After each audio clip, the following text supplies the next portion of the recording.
I have about half a bottle of red wine in me, so if I don't make myself clear, you know, I get stage fright. I get nervous every time I lecture. People think I'm. See, all these posters about Tony DiSpigna, Tony. My family thinks I have a monstrous ego, you know? And it's like whenever I'm asked to do a lecture or a workshop, I like to do a poster promoting the event. It's like a lawyer acting as his own lawyer. It's not easy, it's very challenging, so I love a challenge. Also, don't forget my name. Okay, let's start at the beginning here. What you see here is a promotional 8.5 by 11 sheet of the Lubalin studio, the kind of work where I started at as a lowly employee till I became a partner of Lubalin. And it's the kind of stuff we did. So this is my background, that's my beginning. What you see here exhibited my own work independent of the Lubalin studio. But their influence is still with me. You know, Herb Lubalin was my mentor. There's never, as far as I'm concerned, there's never been anybody better who knew his A to Z's better than Herb Lubalin. Okay, so let's get to it. When I worked at Herb Lubalin, after a few years, I started my own little studio. I rented a room in the same building that Herb Lubalin was at. And I did my own thing dealing with corporate identity and letterform design while I still did work for the Herb Lubalin studio. So these are a few promotional pieces promoting my independent studio, so to speak. Studio, I was a one-man studio, that was it. Well, this is the only typeface I have out there in the market, is Serif Gothic. Released by International Typeface Corporation in 1972. And I still get a royalty from this. Ed Bengat, he's designed nearly 1,000 typefaces, and the guy lives off his royalties. I mean, the guy flies his own plane at one time. I mean, I didn't even have a bicycle, okay? So this is the only thing I have out there, although I'm trying to revive the Herb Lubalin thing with my partner, Bill Hilson, by reviving the idea of the ITC typefaces. And there's a card over there that shows the typefaces that we're working on, and it's free. You're welcome to take it home with you. But the book is not free. You have to buy the book. I'm trying to retire, okay? So be generous. I want to retire. I mean, I taught at Pratt for 50 years. You know, that's it. Okay. Help me fulfill my dream of spending 6 months in Italy and 6 months in the United States. This is a typeface. I'm going to go through this quickly because I made this presentation about 8-10 years ago at the same place here. And if there are any of you who have saw the presentation, it's kind of boring seeing it again. It might revive your memory, but I'm going to go through it quickly because I want to go through the process of what I do and how I do it, which I think would be more interesting for you. This is an exclusive typeface that I designed for a client in Georgia, whose client was the Coca-Cola company. They were asked for a unique typeface for them to put up in their new building, signage and whatnot. This is the DiSpigna Roman, which is going to be released soon. And this I designed in 1969, and I've only digitized it a couple of years ago with my partner, who's the digital expert and the technical expert. I just design, he executes, digitizes it. And I came up with ideas on how to promote the typeface by coming up with campaigns on how you can use a typeface. This is not a real product, don't buy it, it's not going to help you. Okay. Another typeface called Antina. And this is a book jacket on showing exactly how it can be used.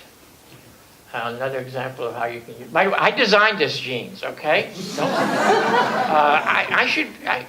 I'm looking for manufacturers to buy this jeans product, and I can retire immediately. Okay. Usually you get new. I read about people who design jeans, and they're like the same goddamn jeans with just a different name. I designed that jean, okay? The only problem is can't call it sexy jeans because I found out that the name already exists. So I'm going to call it sassy jeans. Anyway. Another typeface called Mark. That's the poster for it. And again, the name was taken. It's amazing. So it's now called Ark instead of Mark. I named my typefaces after my children. This is Mariella, a new typeface. It's great. It reads great as text as well as display. And exists in more than one way. So pick up that typeface card on your way out. It's free. One of the projects I worked on when I was at Lubalin Studio was Playgirl Playgirl magazine. That's the one on top is the old Playgirl magazine. And they came to us. They wanted to redesign their masthead and their entire magazine, and they wanted to be what Playgirl was for women, what Playboy was for men. And we did all sorts of different design masthead directions, only to find out that they really did not want a new direction. They simply wanted a facelift of what they already had. So I took their old logo, which is, I believe, a typeface called Thorogood Roman, and I simply contrasted the thick and thin to make it a little bit more exciting. And I also designed an exclusive typeface for them based on, by the way, can you hear me? Yes. Okay. They've used this exclusive typeface for the entire magazine. And this little shtick here could be attached to any of the characters above, especially in photo typesetting, to give art directors an initial character for them to design with. And I also designed not only alternate lowercase characters, but also alternate ascenders and descenders. Again, to give the art director more playful possibilities. And this is an example of how it was used in the magazine. We designed the entire magazine for them. And this is another example of how it was used. I covered the guys there to protect the horse. Another magazine, it was based, called American Stage. It was a Joseph Papp magazine. And everything having to do with the theater and the celebrities and whatnot. I designed the masthead. Alan Peckle was the art director of the magazine, who was a partner at the Lubalin Studio. And based on the masthead, I designed titles inside the magazine that would be used throughout the magazine each month, etc. And again, you would not set a headline with this type, but on a 2-3 word headline or title, it worked very, very well. This was done for the New York State client and New York State Power Authority. It was a 4-page newsletter in the form of a magazine layout that I designed. This is the inside spread, the back, and it was totally rejected. Never worked with any politician. This was done for Pete Marowik, which was an accounting firm, and they simply asked me to design the word quality in different languages for a double-page spread in their annual magazine. And people thought this was a kind of a poster. I got calls for me to send them the poster, and it's just a double-page spread in the magazine. This was done for the Yellow Pages. Obviously, these are 3 of my designs. And I presented these 3 designs. Herb Lubalin did 3, and my other partner, Ernie Smith, did 3. And we went to the presentation on Fifth Avenue, I believe, the New York telephone headquarters. And we made a presentation, and Herb Lubalin asked me if I wanted to come along for the presentation. And I said, I would love to. It's the first time he ever asked me. So I said, yeah. And we had 9 selections on the conference room board, where the client walked in. He was a little man, Swedish accent, I was intimidated, New York Telephone Company. And I kid you not, the conference room was 3 times the length of this room, and with a big table. So in walks this little man, the client, and he had a Swiss accent, and he talked like a mouse, very weak. And I said, I felt great. I could take on this guy. And he looked at Ernie Smith's trees, and he looked at Herb Lubalin's street presentation. They were very good, and yet these were my 3 presentations. And he was leaning towards my 3 presentation. I was beating out Herb Lubalin and my other partner. And I felt great.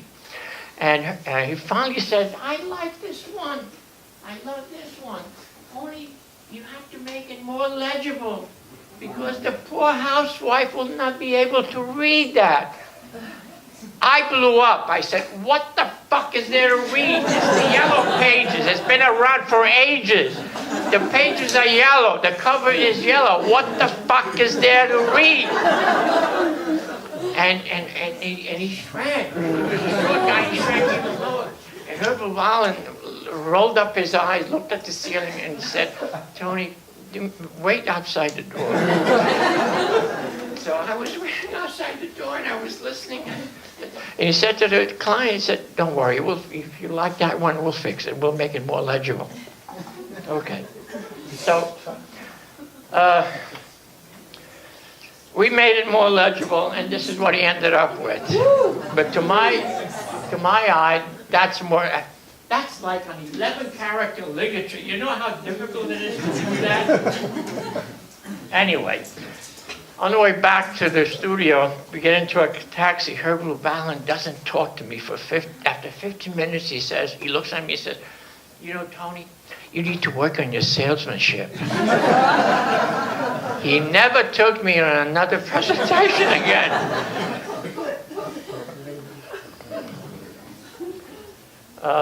This was a booklet brochure cover for some client products about art products. Eagle pencil or something like that. Channel 13, this was the logo for Channel 13, PBS Broadcasting.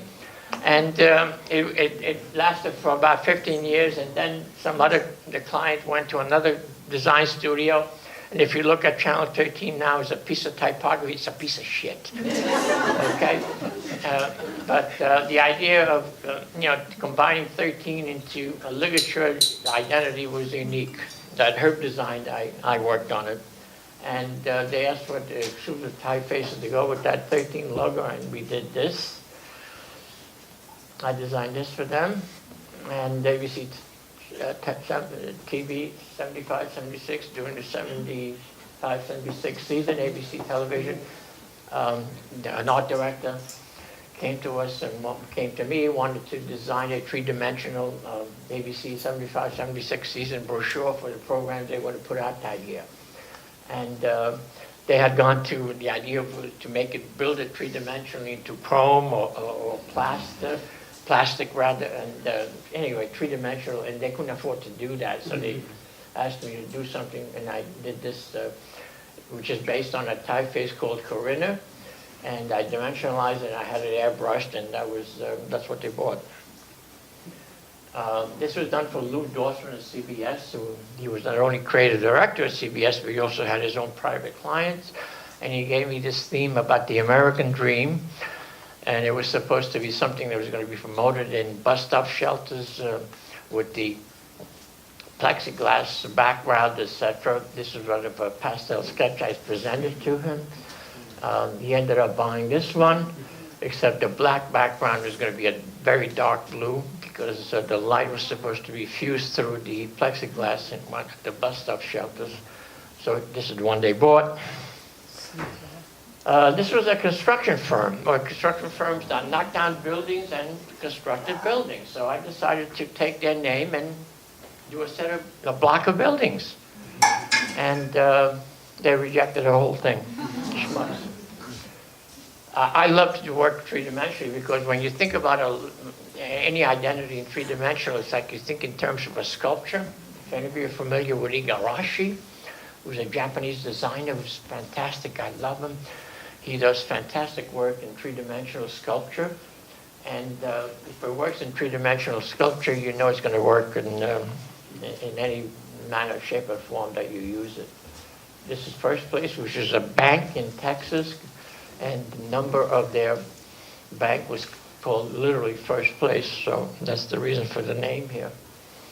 The Daz Band was a 1960s rock band, early rock band that went nowhere, but they asked me to design their logo. The North American Rock Radio Awards, a little bit difficult to read. When they applied it to their poster, they kind of flattened it out and added different colors to each word and made it more legible, but in the process they made it more crappy.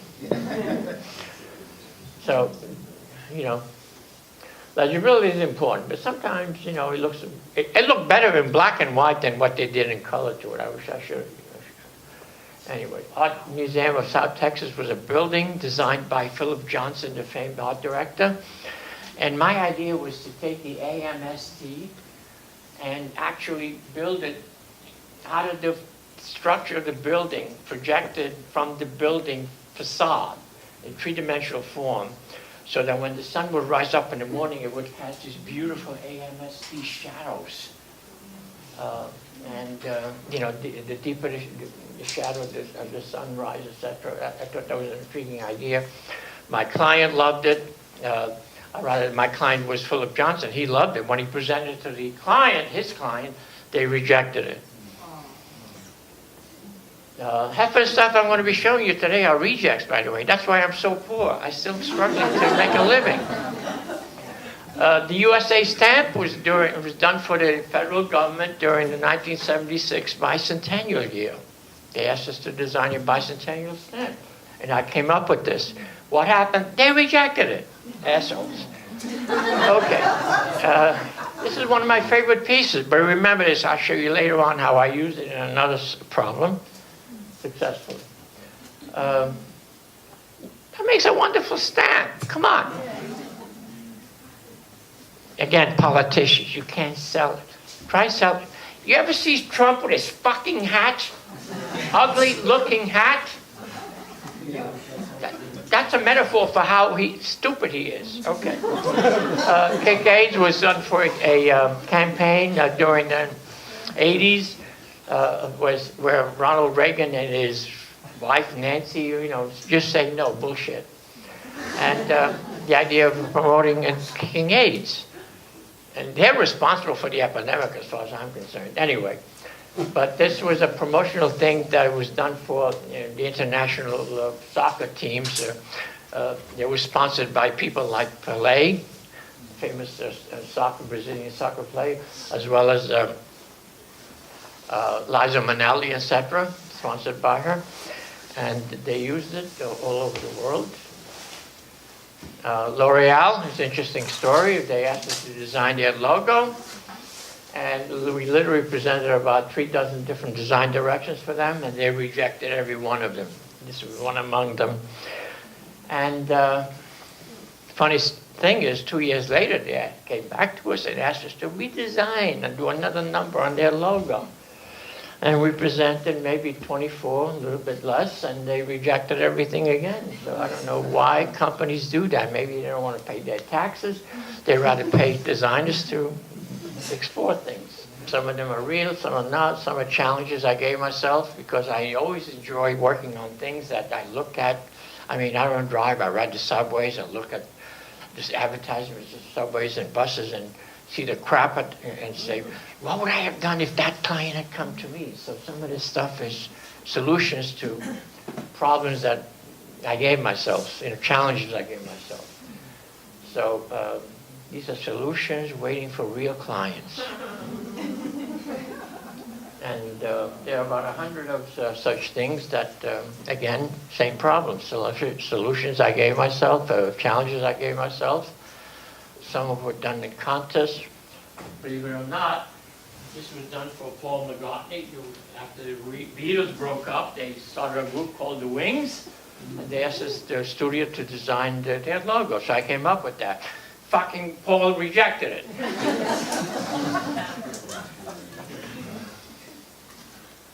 Billy D. Williams, was done for Billy D. Williams, who was a black actor, and he starred in the Star Wars, and he was putting out I had an eyewear glasses, exclusive glasses, and I came up with this, and basically Billy D's eyewear is an existing typeface called microgramma. I simply redrew it and made it a little bit more pizzazz or a little bit more exciting. I always use references, not like everything I do comes out of my head, except maybe for the Spencerian. Spencerian Associates was an agency in Columbus Circle that did nothing but movie promotions, movie posters and promotions. That's all they did. And they asked me to design a logo for them. These are 3 ideas. They put the one on top. Stop is in on the square.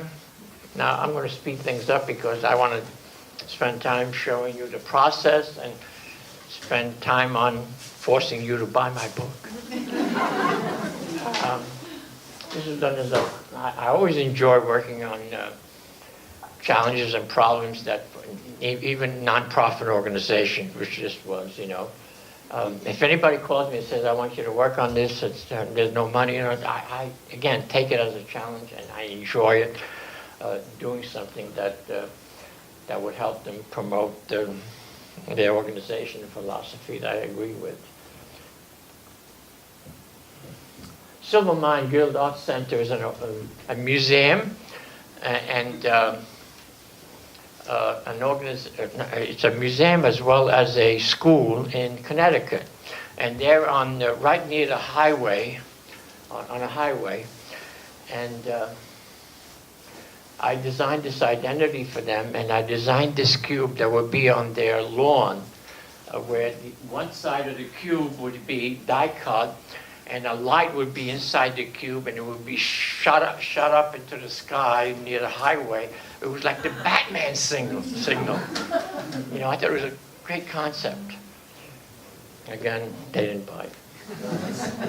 This is usually the kind of thing I get from an art director from an advertising agency. And the idea was to do a promotion on Boulevard watches, a family of Boulevard watches, and the art director calls me in the morning and says he needs to have finished start the following day at 9 a.m.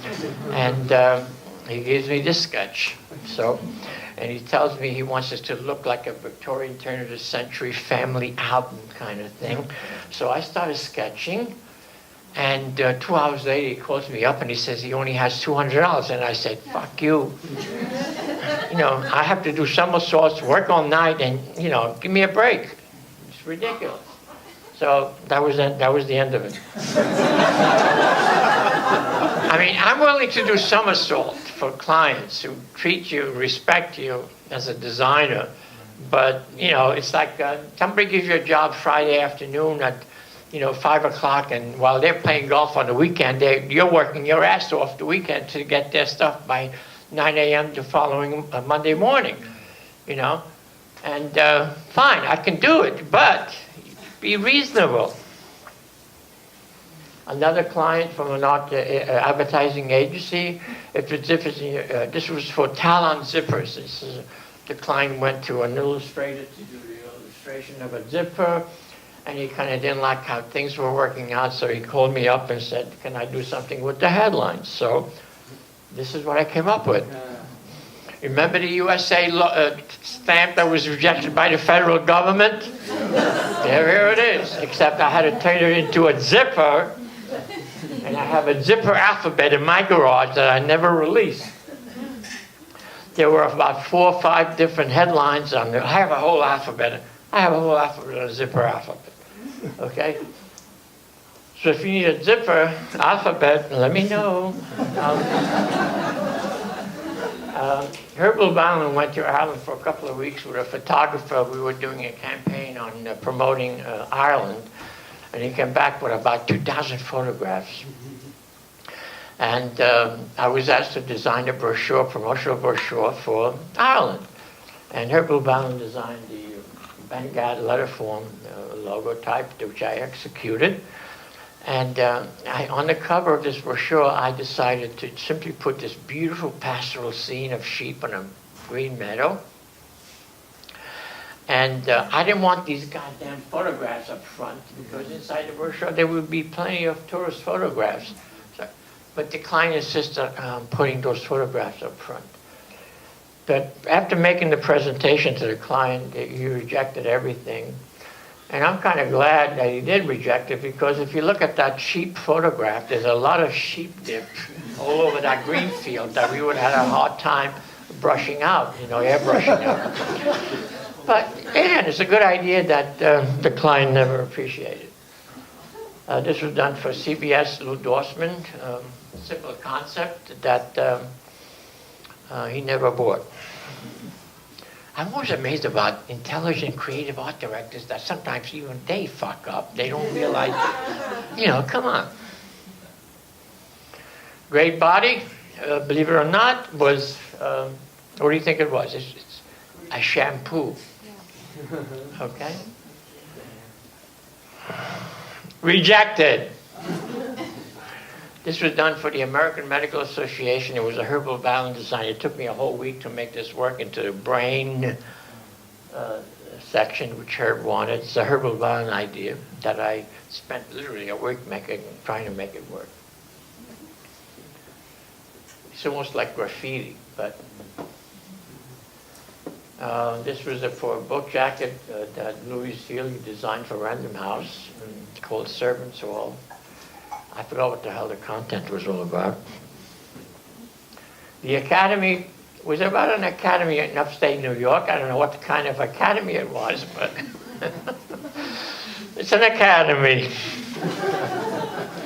based on black letter. Again, I always use reference. This stuff doesn't pour out of my mind. It's like, most of you have had life drawing class where you went to a life drawing, and what would have happened if the model wasn't there? You're screwed, right? So I always use a model. I use reference, It helps. During 1976, the bicentennial year of the United States, in Rockefeller Center, I was asked by a client to design some titles for their outdoor exhibit of each ethnic group's contributions to this country. And the Irish, the German, the Italian, this exhibit lasted for the entire summer during 1976. And my display work was so big out in Rockefeller Center that really made me feel terrific. A Christmas card. This is a Christmas card about the same size that you see on screen here. And the money was coming out of my pocket, so I went to a printer and I said, I want it done cheaply. So white on white, and the paper stock looked exactly like the snowy background stock. And I said, he showed me the stock. I said, fantastic, just printed white on white. And it was about the same size as you see here, and I folded it 4 times, and I sent it out to prospective clients, and I got tremendous feedback. They loved it. And again, it's based on black letter, and it's a wonderful Christmas card. Robert's Parrots was done for a friend of a friend of a friend, and the lesson here is never work for a friend of a friend of a friend. Robert's Parrots was, they asked me to do a design that would be opaque the entire front store window of a shop. Supposedly a pet shop called Robert's Parrots. I misspelled the word parrots, but the actual one I added the O and it worked even better. The finished product, I designed it. Client was very happy. They still screened the whole damn window, opaquing it, nobody could see on the inside. And neighbors began to see what was happening in that parrot's pet shop, and they saw midnight trucks coming in with people unloading furs and stuff. That was, it was a mafia operation. It was a mafia front. Okay? And they were caught, and they were arrested, and they were brought to jail, and 3 months later, my whole damn window was taken down, and a coffee shop opened up. So I didn't even have time just to shoot the final, product. But this is what happens. Don't work for a friend of a friend of a friend. For nothing. These are a couple of posters. Again, my children, I enjoy a challenge, as I said, and when I have to do a lecture or whatever, a speaking engagement, I'd love to do a poster on it. And this was done for two lectures in Texas. And the reason for Texas, it was around tax time, This was done one for Australia and one for Cooper Union. Self-portrait, I guess. Promotional ideas for a new company's new studio of ours, Thin Stroke, that released the new typefaces.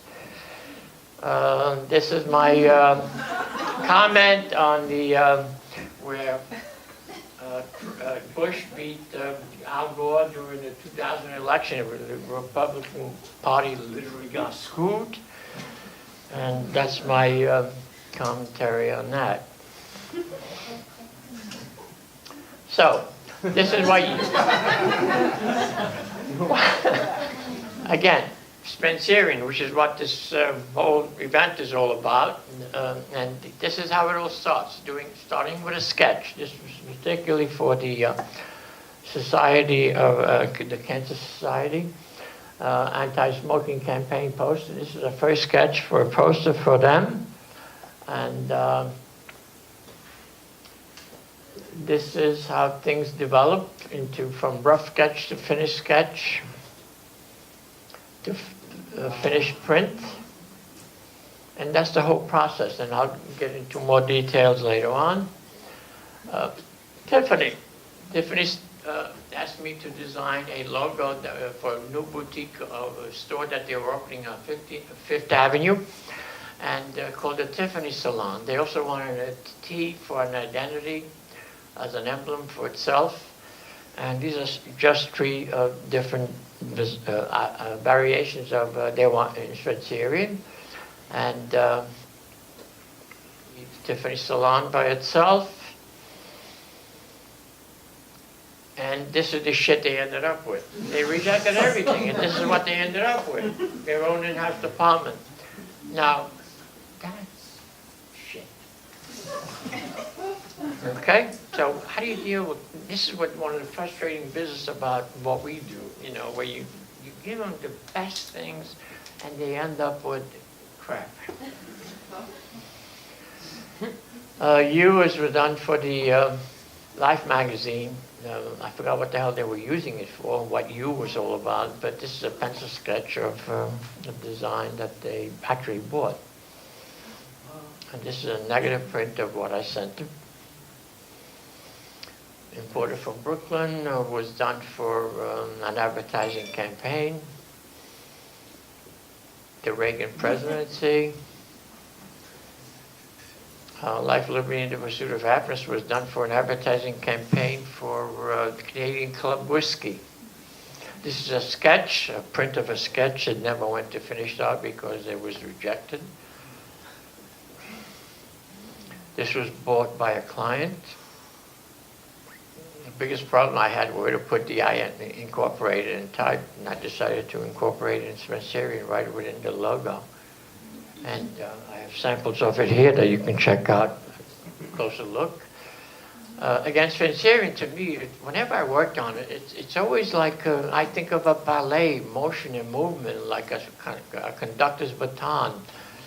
Because without that motion and movement, it just sits there statically, and it doesn't work. So these are three initials that I forgot what the hell I did it for, but again, it's a ballet of line and movement. Danny Devito. I never think of Danny Devito as a Spencerian kind of guy, but a friend of mine worked for him, and I did something for her, and Danny Devito happened to look at the Spencerian I did for her, and he loved it, and he asked her to ask me if I would do something for him, and this is what I came up with. The wool was done for a photographer, Japanese photographer. Mayfair Regent is an uptown hotel, very chic, very expensive. The Russian tea room was done for, it's a sketch, never bought. It was done for the Russian tea room on 57th Street. Never went anywhere. The number of an address in East 80th Street for a personal client. Sarah Vaughan was done for Atlantic Records. This was done for an insurance company. In the circle above will be the photograph of the person insured or the family that was insured. Do soft, I have no idea what I did it for. It's something soft. Ode to a Chameleon was done for a client, and this is a stat of a sketch, a print of a sketch. Very simple. I thought it worked very well. The client came back to me and he said, I love those swashes, those curvatures. I want more of them. So he asked me to do more of them, so I did more. And I did more, and he said, I want even more. Fill up the whole goddamn thing with more curvatures. And we ended up with this piece of shit. Okay? You have to know when not to go overboard. Less is more. I believe in that dictum. This was done for a collector's item. PM Typography in California asked us to, they asked us, very prominent designers in the country, to do each a month, like G. Federico and Milton Glaser and Seymour Quast and Alan Pecklick were asked to design a month. And I was given the honor to design the cover of this 1984 typography cover for a year's calendar. And I was honored to do the cover. And again, 1984, everybody thought about George Orwell, you know, and I kind of thought the opposite of that. Why not make it beautiful and so forth? So I thought Spencerian was a good direction to go into. So he loved it. Film classics, you'll see that Blockbusters, unfortunately Blockbusters are no longer in existence, but they actually bought this. These are some t-shirt designs that I've designed, and you will see some t-shirts displayed here. And you have an address where you can buy them. And again, please buy those t-shirts. I want to retire.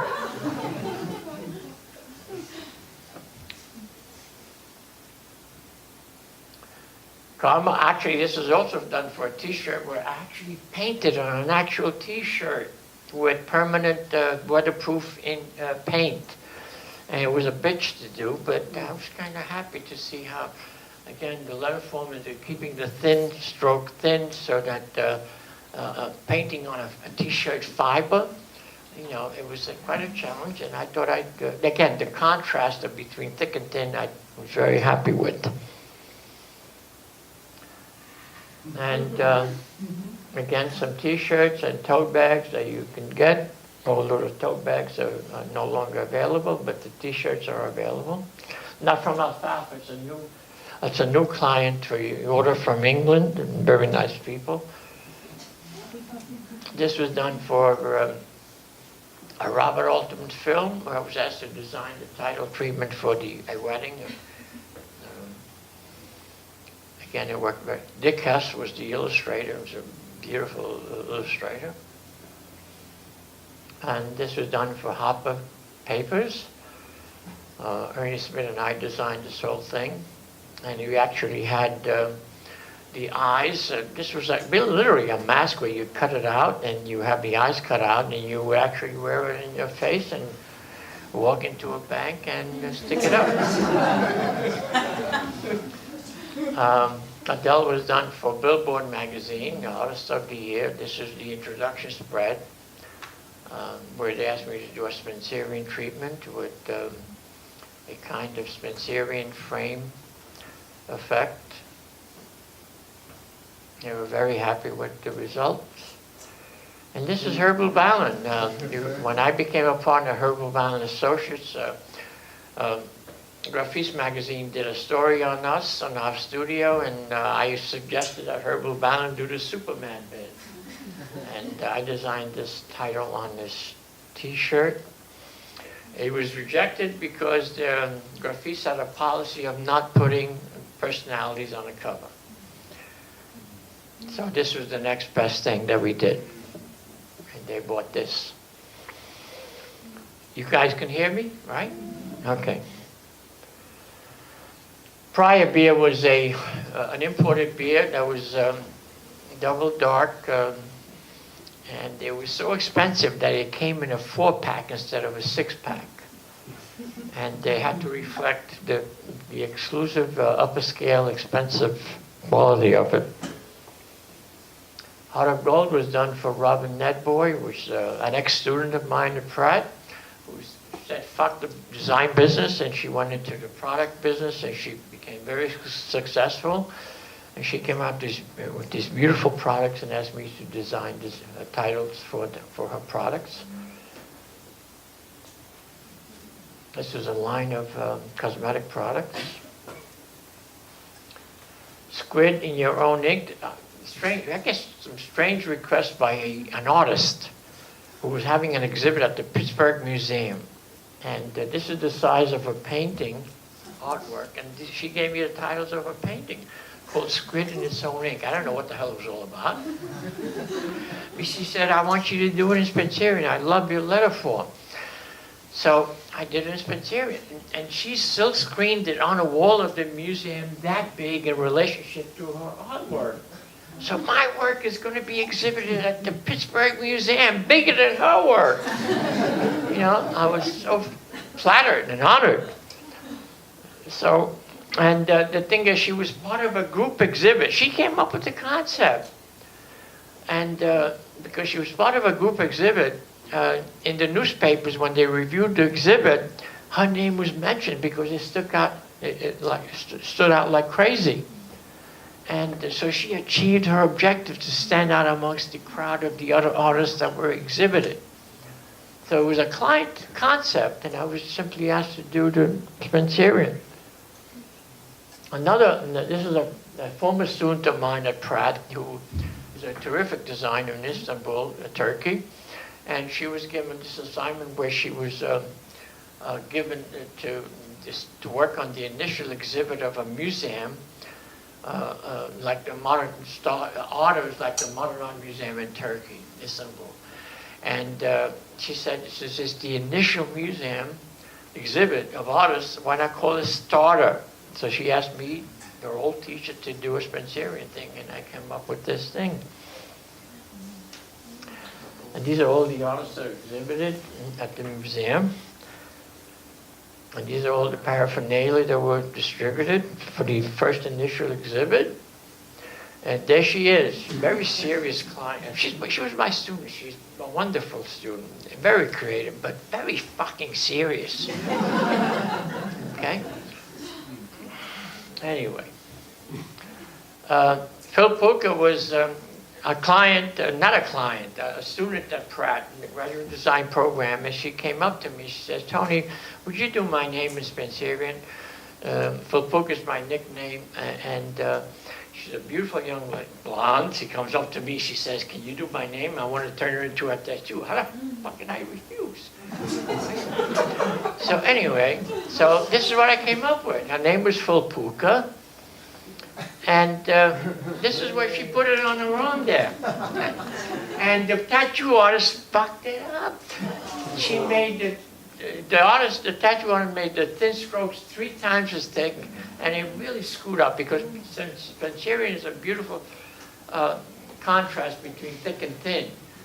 And I didn't want to tell it, it sucks. But this is how I wanted to see it.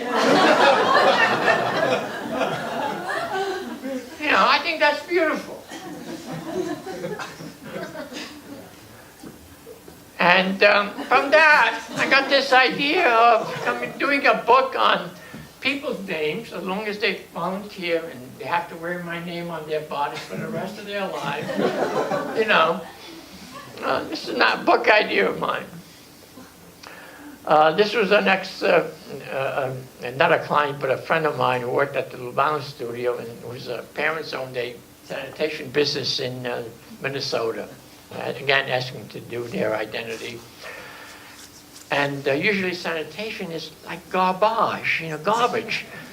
And what are you doing? We discussed it over lunch. I said, sanitation is about cleanliness, being clean. So why not do a beautiful Spencerian thing instead of the usual Helvetica crap that you see in New York City sanitation, right? So I came up with this identity for them, and the parents loved it, and imagine, it was printed in reverse black on a black truck, and a giant as a sanitation truck, and people began to put out packaged garbage, you know, because it was so beautiful coming down the street to pick up people's garbage. This was done for Elton Rule, who was the president of ABC Television, a personal business Christmas card for him. Spirit Outlook, I believe, was a food restaurant or a caterer. A friend of mine called Calliope in California. This was done for, I believe, a peace organization that was anti-nuclear proliferation. And I love to work for organizations that whose philosophy I agree with. This was a freebie, and this was one of my favorites, Peace Dove. This was done for a Canadian client who was, again, a poster was unique where it was going to be die cut, and you could see it there. And the rough sketch, the finished sketch, and then finished art. And it was the first time that one of my posters was going to be die cut. So it's a beautiful result. You can check it out there. Again, the biggest problem is how to make the cuts so that the letter form and the counter space will not fall apart, you know, dissecting it. And this is the final result.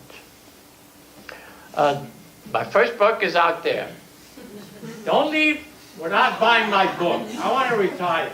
The second book is called Typographic, which I'm going to start working on soon.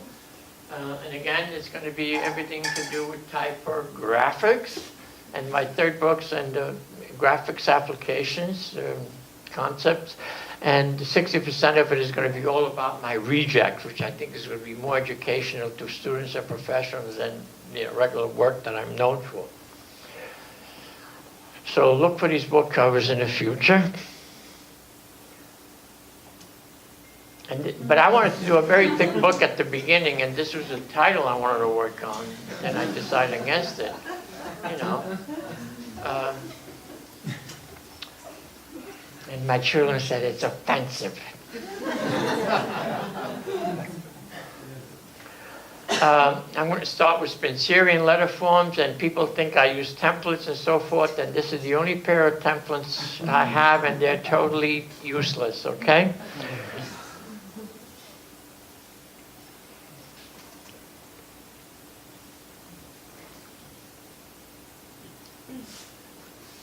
Karate is, again, you can't say karate in Spencerian because it doesn't reflect the content. So, Spencerian, what happened to the Spencerian stuff? Oh boy. Something is missing, okay. I guess you could see the Spencerian here.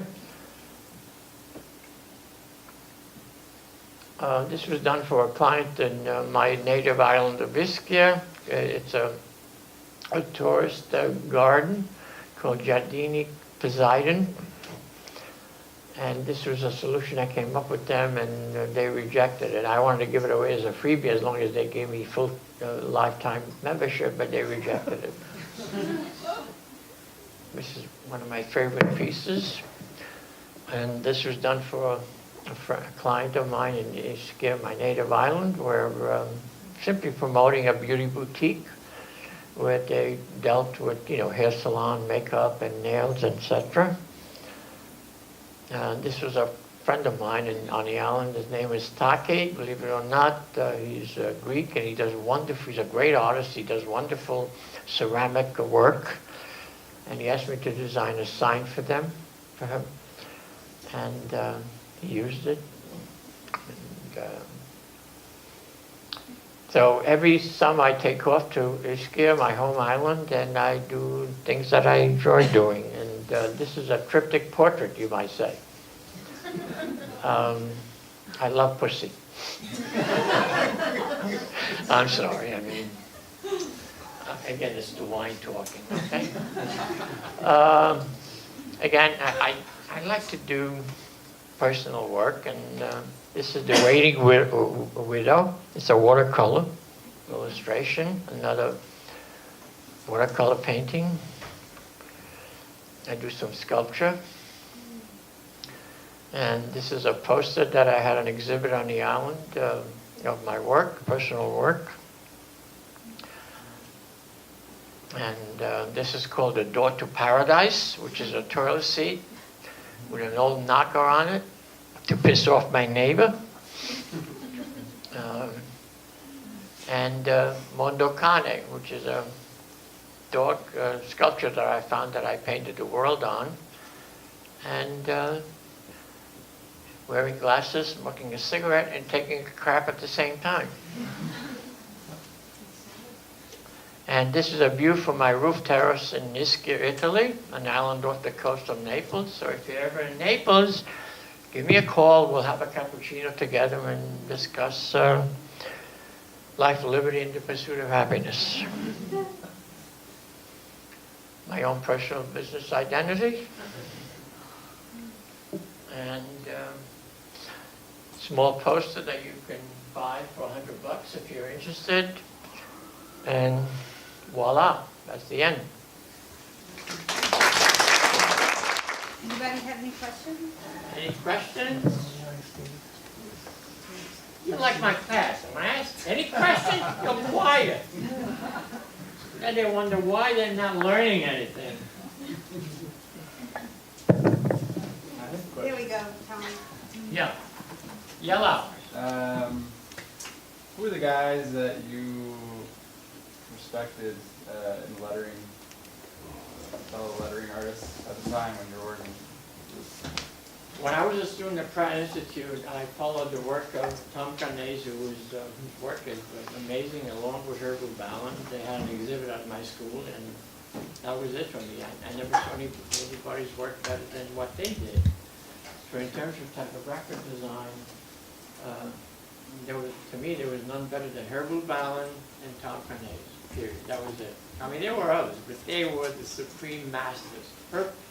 When I got a job at Tom Carnese, who was working for Herb Lubalin, I mean, I was in work heaven.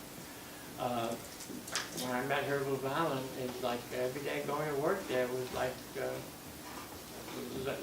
was a learning lesson.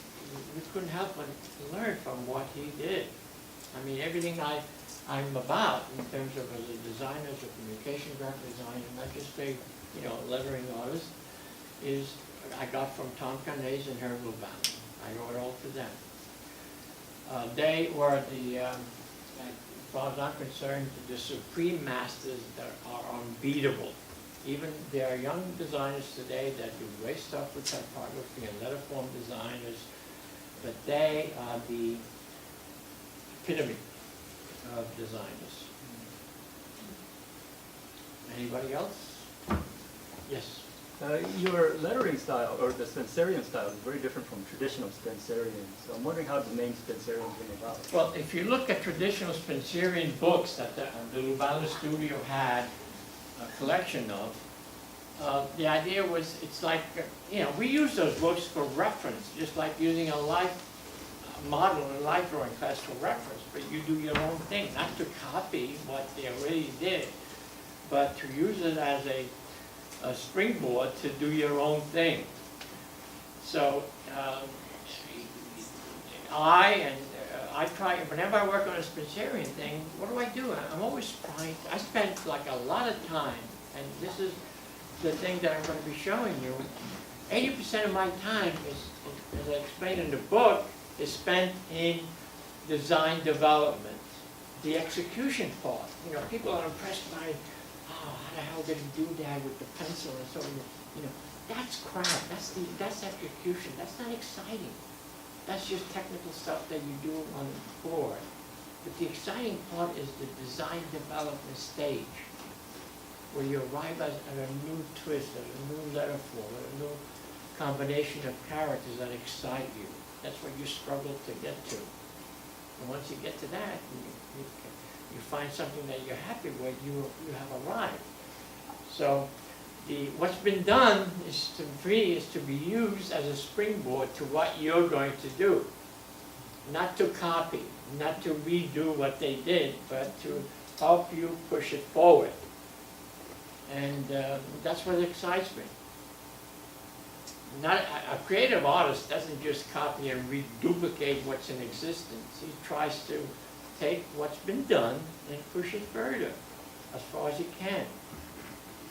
You know, meeting the deadlines. I mean, I've done some things where I had deadlines to meet, and you know, 6 months later I would look at it and say, I wish I had done something different, I wish I had done that, and so forth and so on. So everything I've done to the finished state, I'm never happy with. I wish I had gone, you know, in retrospect, or Monday morning quarterbacking, I could have gone further. But you do the best you can within the box you're given as a professional. Anybody else? Yes. So you right now have digitized a typeface that you designed in 1969.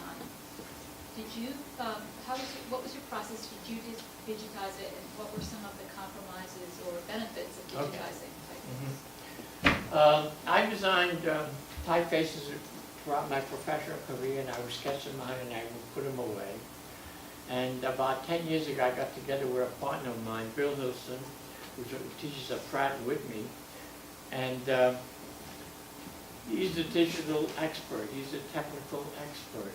I'm terrible at computers and programs. So, I said, we got together in a partnership where I said I would design the typeface, and it's his job to digitize them and deal with the technical aspects of it and the business aspects of it.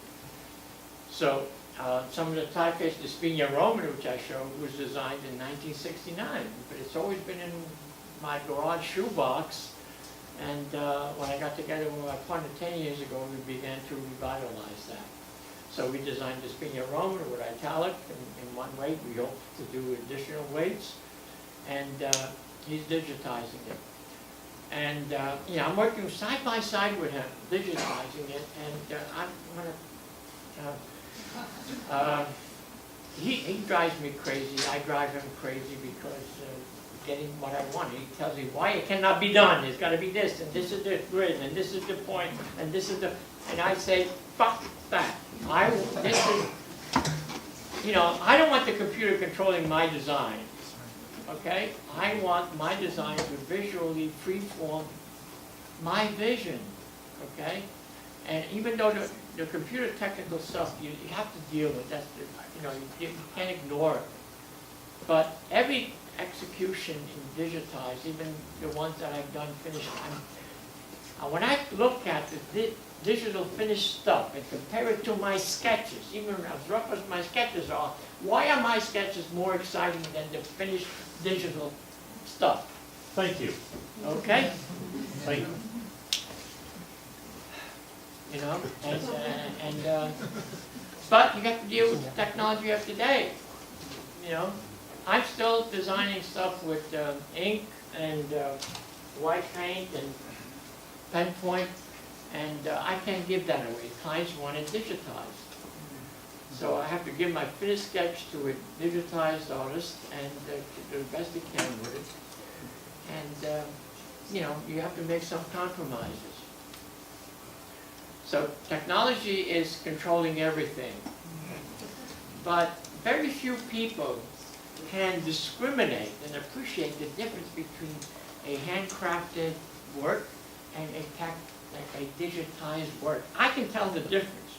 A lot of people look at it, well, it looks good, yeah, but you fucking idiot. You know, look at my sketch. You know.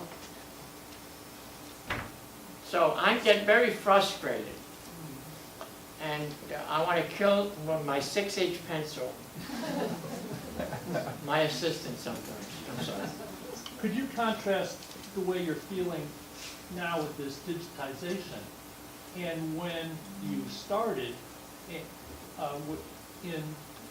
and how the reproduction process worked? Were they able to capture more of the feeling of your original work? And could you speak to how that was done? I guess as Spencerian you can quickly tell. I tell my printers to keep my hairlines, I pull my hair out, okay? I say, I want my hairlines to be this thin. That's how I lost my hair. The beauty of Spencerian, if you look at the original books of like 200 years ago that the studio had a collection of, 200 years ago, not in 1800s, 1700s, those books had Spencerian letterforms, and the thin strokes were so thin that it's practically disappearing. It's a hairline, literally a hairline. Not broken, but it's a hairline. So how is it possible that the technology of 200 years ago were able to print those hairlines and today's technology can't? Yes. I get printers who, just like the Filpuka tattoo, triple up my hairline, and I spend so much time creating my contrasts and thick and thin the way I want it, and then a printer with the, got to thicken it up and so forth and so on, and they screw up my work in one shot. That makes me mad.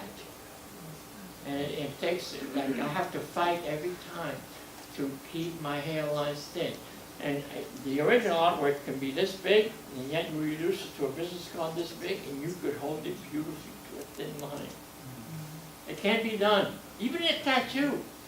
That tattoo with Filpuka was 3 times as thick. I've seen tattoo artists really hold the hairline beautifully. So it can be done. You simply have to insist on it. It's a matter of looking at the printed piece that you get back and looking at it. Is it what you envisioned? Is it what you wanted? And you have to insist it upon to the printer that this is not good enough. You screwed up the job. And I've had that done several times. But if you're a designer, discriminating designer, you know what the hell you want, and you insist on what you want. By the way, the printers, you're their client, not the other way around. If they don't do what you want, I wouldn't pay them. I have them redo it. Okay, so you're the guy who's putting out the money to have them do the right job. That book, Love Letters, printed in India, the first printer, fucked up. Okay, he did a lousy job, charged me more. I lost my down payment. I went to another printer, did a beautiful job. Okay, I lost money, paid twice the amount of money that I paid for printing, but the second printer did a beautiful job, the way I wanted it done. Where was it done? Huh? Where was it done? Where was it done? It's in India for a different printer. Okay?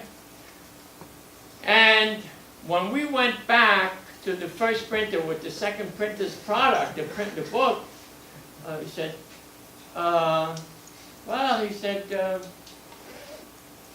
he learned from our mistakes. Really? So you admit you made mistakes? I screamed at them, and then they want to give me my money back. They only gave me half the deposit back. So if you insist on, because there's nothing worse than doing a beautiful job and you get it executed terribly.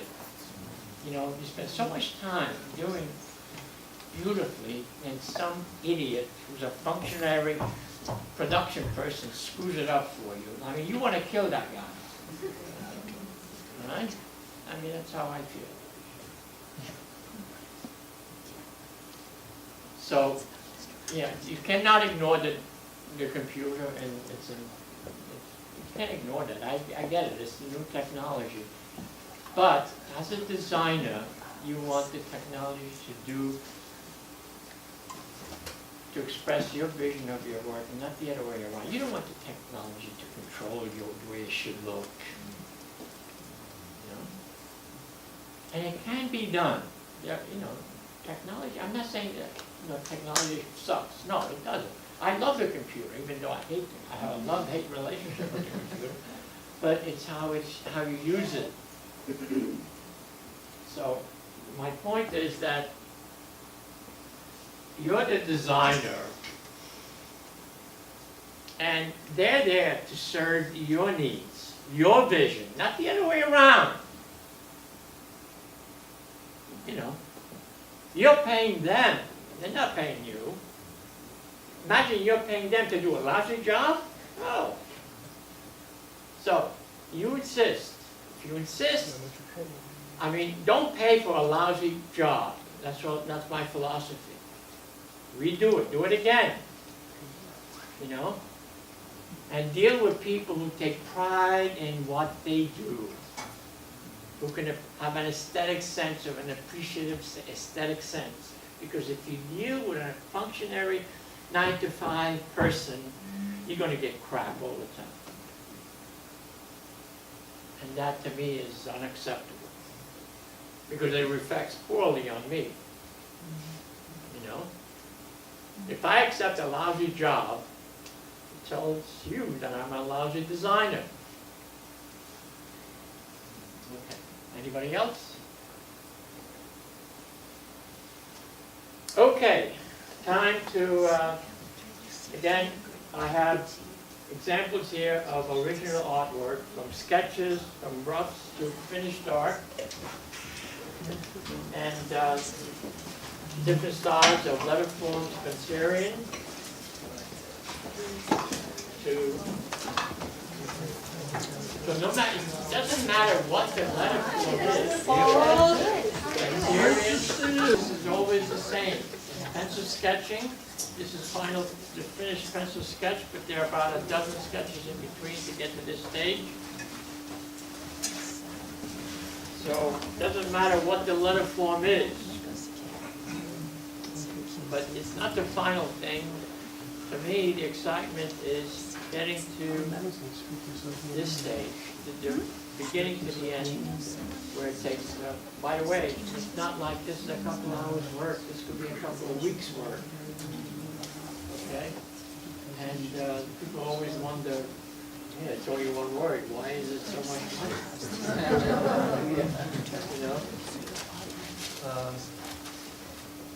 So, you're welcome to take a closer look at these things later, but people say it's only one word. Sometimes one word could be more complicated than a bunch of words, like this, for example. So the amount of words has nothing to do with the quality of the design. Sometimes a one-word configuration could be more challenging, more difficult, more time-consuming than something like this. By the way, the reason why this is... Elaborate a little more on how you go from your initial sketch to that point, like how you break down the process a little bit more. This is the exciting part that you are doing. Can we raise this thing up, Yes, Carol? please. This is not the first sketch, but an intermediate sketch. And from that, when we get to that, we get to this final sketch, which is what you see here. But in between those three sketches, there are dozens of other sketches. There's literally half a pad of tracing tissues that I throw out, because you're trying to do something, again, unique and different. And this is the final pencil sketch of that particular name. So whatever the word, whether it's a conglomerate of words or one word, the process is always the same. And here you have the finished, inked up, finished art with ink and white paint. You have the white paint. Now this is, these are my tools. Pencil. Once I get the sketch in pencil, done. Ink with a cork point and a brush with white paint to clean up. That's it. That's the whole process. whether it's a typeface, Spencerian, or sans serif. What's that tool that you have in your hand? This here, this is a focal point. It's a flexible pen point. And it's not like you, for example, on the finished start here, I would take the pencil sketch and I put a vellum, general vellum on top of it, and I would execute ink and focal point, and it's not like I draw a quick line. It's short etching strokes on the outline of the pencil sketch, and then you flood the whole thing after you outline the whole thing. So it's not like I start here and I do a sweep of it. So it takes literally like 2 or 3 days to execute this. This isn't calligraphy. It's built up lettering. Stand up. Stand up. Cooper Union was designed by my partner and a guy I worked for, Tom Carnase. Beautiful.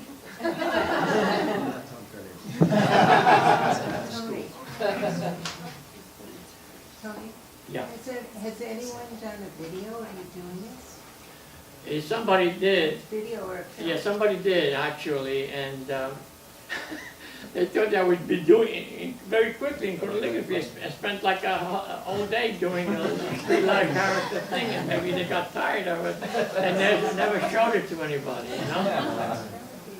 So, see, the thing is, it's very difficult to let clients appreciate what it is that you do. So people think I'm a calligrapher. I'm not. I wish I was. I wish I could do this stuff quickly, but I can't. I have to plan it out. And 80% of my time is not in the execution. It's in developing to the point where I'm happy with the final result. So, you know, whatever the title or the headline is or the word is, it's always a challenge to, you know, like a name, for example. It's always like try to do an individual solution for a client. Now, these are names, but to me they're just words, characters in a combination of words. It could be Greek to me, you know, not, just A to Z combination. And what you're trying to do is like marrying the characters to create this unique portrait. Okay, and that's, to me, is the exciting, that's what it's all about.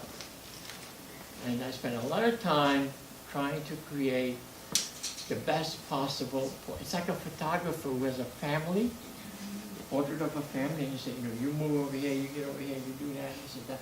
It's a marriage of the characters within a family so that you create this beautiful, unique, individual solution.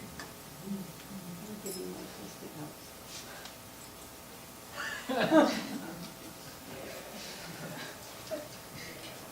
I made you successful, okay? One of my first jobs, and she worked with Lubalin. And by the way, why don't you come here at the Lubalin tour? You could talk as well. So be here at the Lubalin tour, okay? I would love to have you, because I want to be very lonely here talking about Lubalin. You worked with him. You could say something, okay? I definitely. But, by the way, did you ever pay me for this? It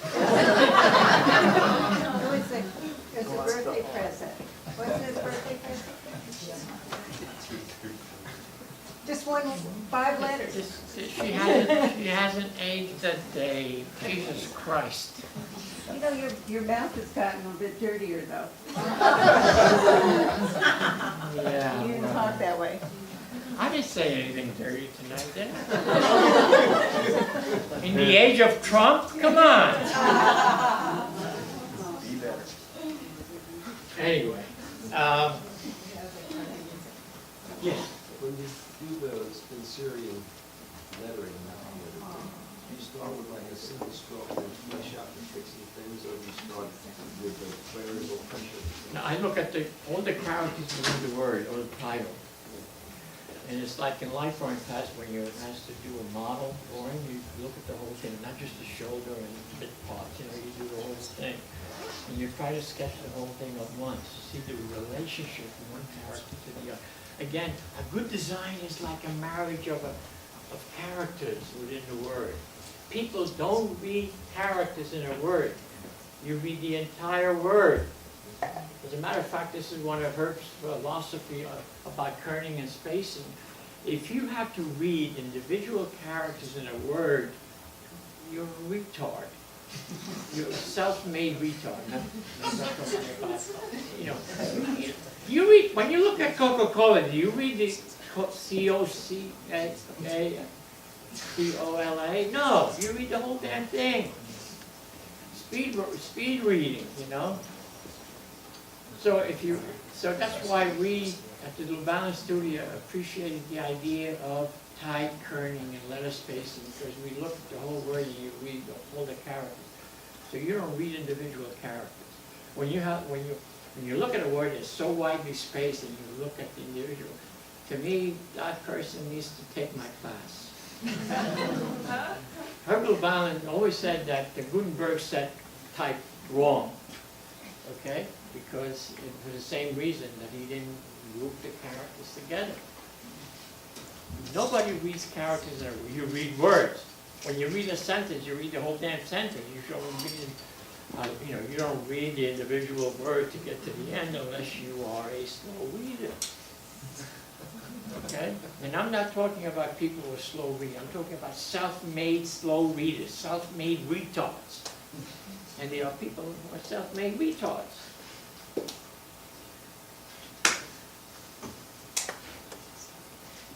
Okay. Any questions? I don't know what else I can tell you.